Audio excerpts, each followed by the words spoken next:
अब तक की सबसे बड़ी खबर, एम्स समेत दिल्ली के 100 से अधिक अस्पतालों और शॉपिंग मॉल को मिली बम से उड़ाने की धमकी।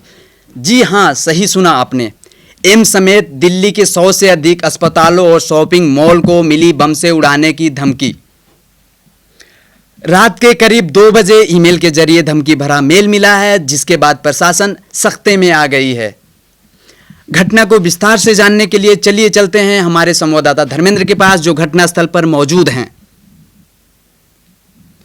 तो बताइए धर्मेंद्र, क्या जानकारी है आपके पास?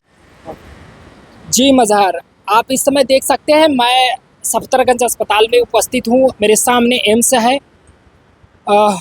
यहाँ चारों तरफ अफरा तफरी का माहौल बना हुआ है, बैरिकेटिंग लगा हुआ है। तकरीबन रात 2 बजे धमकी भरा मेल जो है अस्पताल को मिलता है और अस्पताल तुरंत ही इसकी सूचना प्रशासन को देता है और तब से पुलिस प्रशासन यहाँ पर आ चुका है। डॉग स्क्वाड की टीम भी आ चुकी है, बम निरोधक दस्ता भी आ चुका है। जी हां, हमें ये बताइए कि अब तक पुलिस की तरफ से क्या कदम उठाए गए हैं, क्या कार्रवाई हुई है?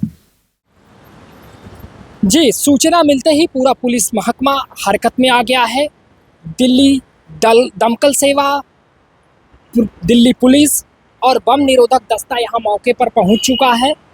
हर जगह छानबीन की जा रही है, जिसमें एम्स शामिल है, सफदरगंज शामिल है, अपोलो जैसे ऐसे बड़े बड़े अस्पताल है। हर जगह जो है छानबीन की प्रक्रिया अभी भी जारी है। अब अभी तक यही जानकारी निकल के आ रही है। अच्छा, तो ये बताइए कि प्रशासन की कार्रवाई के दौरान क्या किसी भी प्रकार की असुविधा हुई है? इतने बड़े अस्पताल में जहां हजारों की संख्या में मरीज भर्ती हैं, क्या उनके लिए अलग से कोई व्यवस्था की गई है या फिर उन्हें किसी दूसरी जगह शिफ्ट किया जा रहा है? आखिर प्रशासन कार्रवाई कैसे कर रही है? जी, जैसा कि आप देख सकते हैं, मीडिया कर्मी को जाने की इजाज़त नहीं है। चारों तरफ बैरिकेडिंग है। बताया यह जा रहा है कि सेवाएं कुछ बाधित जरूर है, लेकिन अस्पष्ट तरीके से अगर हम आपको बताएं तो इमरजेंसी को छोड़ करके सारी सेवाएं बाधित है। पब्लिक घबराई हुई है, पब्लिक आ रही है, लेकिन उन्हें अलाउ नहीं है। यहाँ जितने वाहन खड़े हैं उनका भी सर्च किया जा रहा है।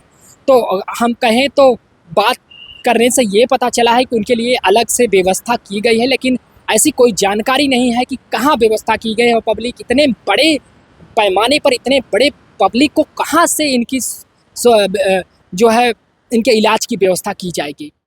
हमें यह भी बताइए कि जांच में अब तक किसी भी प्रकार की विस्फोटक या संदिग्ध सामग्री पुलिस के हाथ लग पाई है या नहीं? जी, जानकारी यह निकल के आ रही है कि तकरीबन 4 घंटे से जो है सर्च की जा रही है, छानबीन अभी भी चल रहा है। बम निरोधक दस्ता चप्पा चप्पा छान कर रहा है, लेकिन अभी तक किसी प्रकार की कोई संदिग्ध वस्तुओं मिलने की खबर नहीं है। लेकिन पुलिस का यह भी आशंका है कि यह किसी भी प्रकार की खुरापात की आशंका हो सकती है। इस तरह के कुछ सिमिलर पैटर्न देखने को मिल रहा है। आशंका यह जताई जा रही है कि किसी भी प्रकार से एजेंसियों को गुमराह करने का प्रयास किया जा रहा है। अच्छा, तो प्रशासन को ऐसा क्यों लगता है कि उन्हें गुमराह करने की कोशिश की जा रही है? इसके पीछे की क्या वजह है?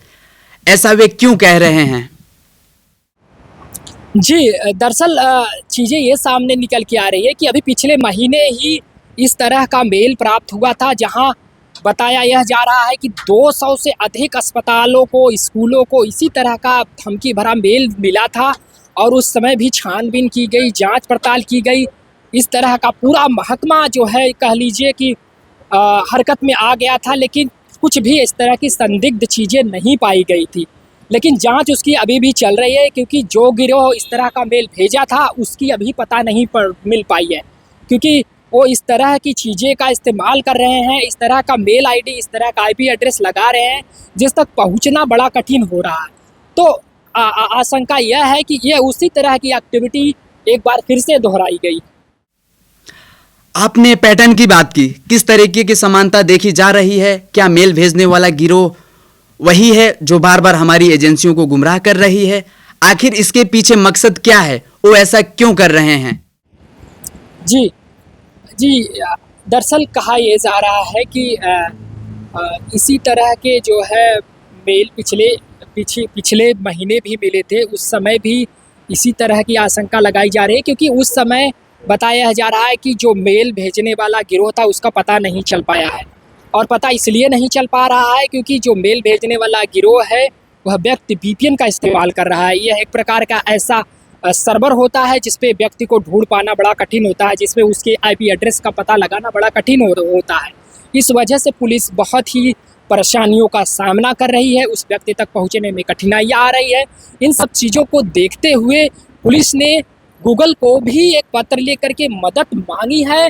अब देखना यह होगा कि गूगल हम कैसे जो है मदद पहुंचाता है या कैसे उस व्यक्ति तक, उस गिरोह तक पहुंचता है और प्रशासन इसे कैसे जो है हैंडल करती है, क्योंकि आशंका यह भी जताई जा रही है क्योंकि हमारे संबंध कुछ हमारे पड़ोसी मुल्कों से भी ठीक नहीं है। इस तरह की हरकतें हमें सामने देखने को मिला करती हैं कि हमें इस तरह से उस्काया जाता है, एजेंसियों को गुमराह किया जाता है ताकि एजेंसियां अननेसेसरी चीज़ों में उलझी रहे, ताकि किसी प्रकार का जो है उनकी बुरी मंशा है तो वो उसका अंजाम दे सके। तो इस वजह से हमारा प्रशासन किसी भी प्रकार का रिस्क नहीं लेना चाहता है। वह यह पूरी तरह से सुनिश्चित कर लेना चाहता है कि हमारे जितने भी संसाधन हैं, हमारे अस्पताल है, हमारे स्कूल है, सभी सुरक्षित रहे और अगर किसी प्रकार की इस तरह की आशंका है भी तो उसे दूर किया जा सके। और इसके पीछे का जो गिरोह है, सबसे बड़ी प्रायोरिटी उनकी है कि इस तरह का खुरापात आखिर कर कौन रहा है उसे पता लगाना जो है बहुत ही ज़रूरी है। और पुलिस प्रशासन पूरी जो है संसाधन के साथ। धन्यवाद धर्मेंद्र, हमारी नज़र जांच पर बनी रहेगी। देखते रहिए IAMC TV। मिलते हैं एक छोटे से ब्रेक के बाद।